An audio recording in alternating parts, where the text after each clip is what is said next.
Sugar cane juice కేవలం తాగడానికి రుచికరం ఇవ్వడమే కాకుండా ఆరోగ్యానికి, అందానికి కూడా ఎంతో ఉపయోగపడుతుంది.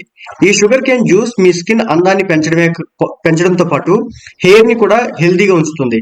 కానీ ఇది ఇప్పుడు ఎలా ఉపయోగించాలో చూద్దాం. షుగర్ కేన్ జ్యూస్ తో స్కిన్ గ్లో. చెరుకు రసాన్ని స్కిన్ కు ఉపయోగించడం వల్ల నల్ల మచ్చలు, మొటిమలు తగ్గడంతో పాటు మీ స్కిన్ కి కాంతివంతంగా మారుతుంది. ముల్తానీ మట్టిలో కొద్దిగా చెరుకు రసం కలిపి పేస్ట్ లా తయారు చేసి ఫేస్ కి పట్టిస్తే నల్ల మచ్చలు తొలగిపోతాయి. అలాగే చెరుకు రసంలో తేనె కలిపి స్కిన్ పై మర్దన చేసి కాసేపు ఆగి వాష్ చేసుకుంటే ఇది మీ స్కిన్ ని సాఫ్ట్ గా చేస్తుంది. నెక్స్ట్ స్క్రబ్ గా షుగర్ కేన్ జ్యూస్. కాఫీ పొడికి చెరుకు రసం కలిపి స్క్రబ్ చేయడం వల్ల స్కిన్ పై పొర తొలగి స్కిన్ యొక్క పై పొర తొలగి కాంతివంతంగా ఉంటుంది. మరోవైపు నిమ్మరసం, యాపిల్ జ్యూస్, ద్రాక్ష రసం, కొబ్బరి పాలు, చెరుకు రసం సమపాలలో కలిపి ఫేస్ కి అప్లై చేస్తే మొటిమలు, మచ్చలు తగ్గి మీ స్కిన్ మెరుస్తుంది. అదేవిధంగా చెరుకు రసంతో తయారు చేసినటువంటి ఐస్ క్యూబ్లను ఫేస్ పై అప్లై చేస్తే మీ స్కిన్ యవ్వనంగా, బిగుతుగా మారుతుంది.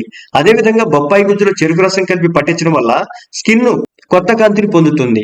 4 టేబుల్ స్పూన్ల చెరుకు రసానికి 2 టేబుల్ స్పూన్ల నెయ్యి కలిపి స్కిన్ కి మర్దన చేస్తే దీంతో ట్యాన్ అయిన మీ స్కిన్ మెరిసిపోతుంది. అలాగే లీటర్ నీటిలో కొన్ని పుదీనా ఆకులు, కొంచెం చెరుకు రసం కలిపి మరిగించి ఆవిరి పట్టుకుంటే మీ స్కిన్ ఫేర్ గా మారుతుంది. చెరుకు రసాన్ని మీ జుట్టుకు పట్టించి గంట తర్వాత గోరువెచ్చటి నీటితో తలస్నానం చేస్తే మీ జుట్టు మెరిసిపోతుంది. ఇది సహజ సిద్ధమైన కండిషనర్ గా కూడా పనిచేస్తుంది. ఇలా ఈ జ్యూస్ ని తాగడం అవసరానికి మీ స్కిన్ కి, హెయిర్ కి ఉపయోగించడం ద్వారా అందాన్ని మరింత పెంచుకోవచ్చు.